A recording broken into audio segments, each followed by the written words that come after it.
Hello students. So now we are going to learn about the nutritional assessment. So nutrition in the sense every people or every human being needs a nutritious food, that is a nutrition. So the nutrition is a data or the define it as a optimum nutrition we say, or the undernutrition or the overnutrition. So nutrition that we'll get from the nutrients. So nutrients are present in the food. So we have to assess. So assess in the sense maybe the food also will assess the nutritional values, or in the human body that is called as assessment.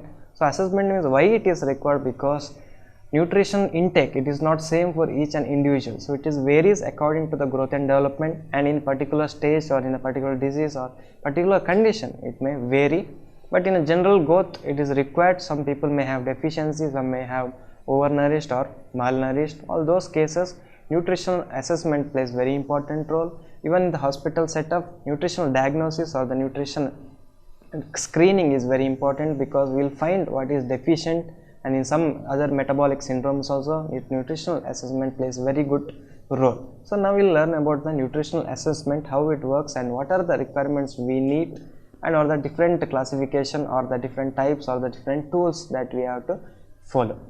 So defining the nutritional status, that is optimum nutritional status, that is nothing but the all it is proper. Maybe the body is completely nourished, he or she is having a proper nutrient growth and development, and without any malnourished or the deficiency.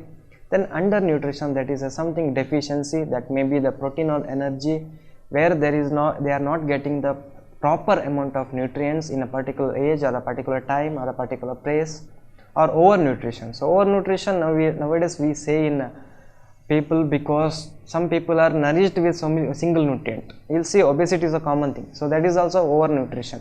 So where single food is increased, or where there is no any proper balance, so there is no any balance of energy intake and energy output, in that cases there will be overnutrition.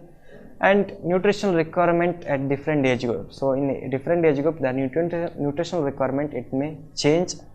Maybe it may depends upon the infants and the children's, adolescence, pregnancy and lactation, adulthood and aging adult. So in all these cases the nutritional requirement may vary according to their growth and development. So the purpose and concept of the components of the nutritional assessments. So purpose of nutrition assessment, that is to diagnose the malnutrition or the deficiency of particular nutrition. That's why we are doing this nutritional assessment and nutrition screening.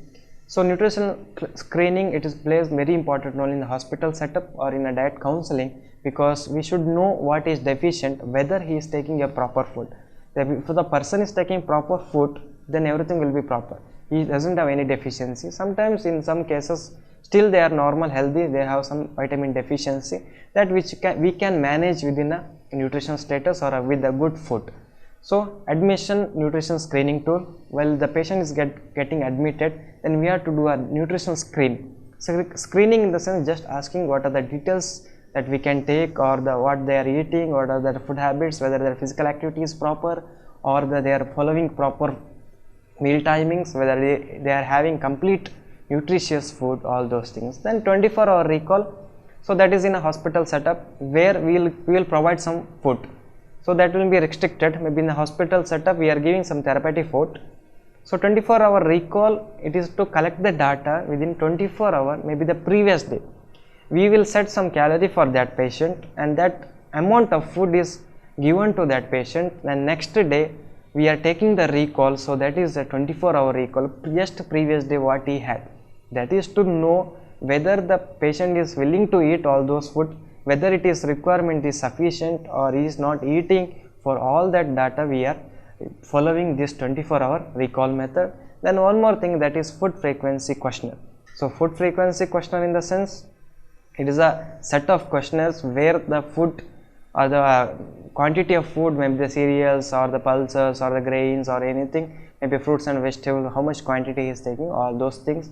And food diary, it is a personal diary. So what the patient is consuming or the person is consuming the food, he have to enter everything what he eats in a week or in a month or in a daily basis. And direct observation. So direct observation, it is a screening, maybe the taking some measurements, that is height, weight or the mid-arm circumference and all those things. And food guide pyramid. So food guide pyramid is a pyramid where the balanced diet we are giving to the patient to follow a proper diet. So subjective data means the subject, we are asking some health history questions, then we are taking its history. So in that we will ask about the eating pattern, usual weight, and changes in the appetite, taste, smell, chewing and swallowing. So sometimes there will be some people may have less appetite and taste may vary. So it depends upon each individual, and in old age cases there will be problem in chewing, maybe the denture problem. In some disease condition there will be swallowing problem, all those cases. And recent surgery or the trauma, burn, infection or the chronic illness also, there may be some changes in their food habits. And food allergies or the intolerance, sometimes there will be food allergy, and some food, maybe the gluten is a common thing we find. So gluten is present in the wheat, so we can't feed the patient with the gluten, so he is having allergy. And vomiting, diarrhea and constipation, that is a common cause. And medications or the nutrition supplements, even the medication also, food and drug interaction plays very important role, because we have to take the history of drug also, because we have to correlate with the food, and whether there is any deficiency or any drug which will bind any other nutrient, that also we have to find out. And the nutrition supplements, some people may say some herbal supplements also, or the other any nutrition supplements, maybe multivitamin tablet or some B12 tablet, so that also they have to collect the data. And self-care behaviors, all those are self behaviors, maybe the cleaning or the personal hygiene. Alcohol or illegal drug use, so depending on the alcohol also, that is also plays very important role, because 1 gram of alcohol will give you around 7 kilocalories. And the drug use, any other drug habit they are using, if they are having some smoking habit, then the food intake will be reduced. So for that purpose we are calculating, we are taking the data, all this. And exercise and activity pattern and family history. So exercise also, whether is doing proper exercise, whether it is occasionally is doing, so that is also important. And family history, whether they are having complete health issues or whether they are with ill health or any other problem, so that is also plays very important role. Then objective data, that is physical examination. So in physical examination we need some equipments, so that are the skin fold capillaries and measuring tape. So skin fold capillaries to measure the skin fold thickness, so the vernier capillaries we say, and measurement tape. So tape is also required to measure the mid-arm circumference or the head circumference.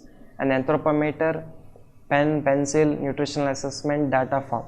So all those things to write and to mark the height, weight, or all the anthropometer. So anthropometers are like maybe the for height, measurement of height, weight, and the mid-arm or the head circumference. For everything we need anthropometer.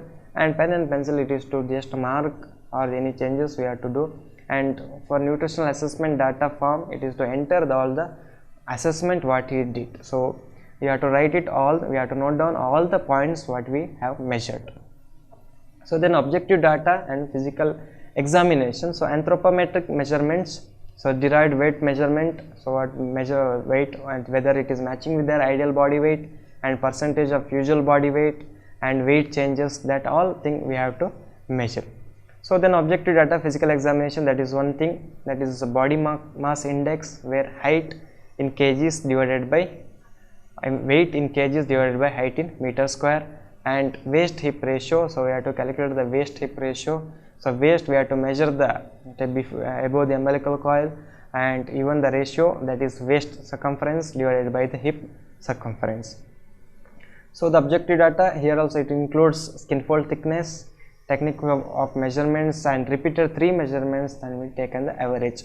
So we have to do repeated 3 measurements, because we will not get the accurate. So then we have to calculate average or the mean value you have to take.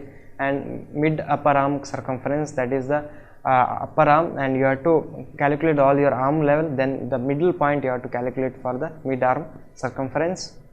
And this is the image which shows the skin fold thickness, how you have to hold the skin and the capillaries.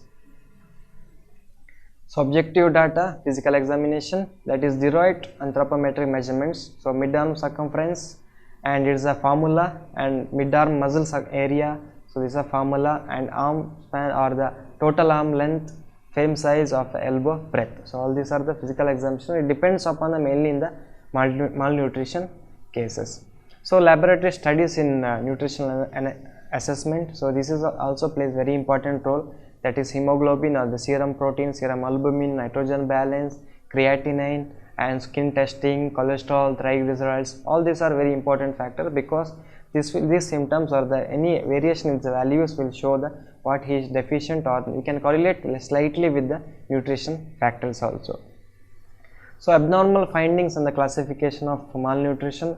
In malnutrition also we will find like maybe different types, that may be the obesity, marasmus, that is a protein energy malnutrition, kwashiorkor, or the both mixed. So all those are the symptoms where we find after the malnutrition or the assessment where in the malnutrition people. And the abnormal findings, abnormality caused by the nutritional deficiency, that may be pellagra or the follicular hyperkeratosis or bitter spots, kwashiorkor, rickets, HIV, malnutrition. So all these are the abnormal findings that we find from the nutritional deficiency. So these are the tools, or there is a basic concept of the nutritional assessment. In particularly, if the particular nutrient, if vitamin A deficient, there will be something related with the what is the signs and symptoms. If the overweight, there will be other signs and symptoms. So all these are the basic concept how we can do. So if you want to learn about more things, then you have to go through each and every point, because it is very deep in the depth.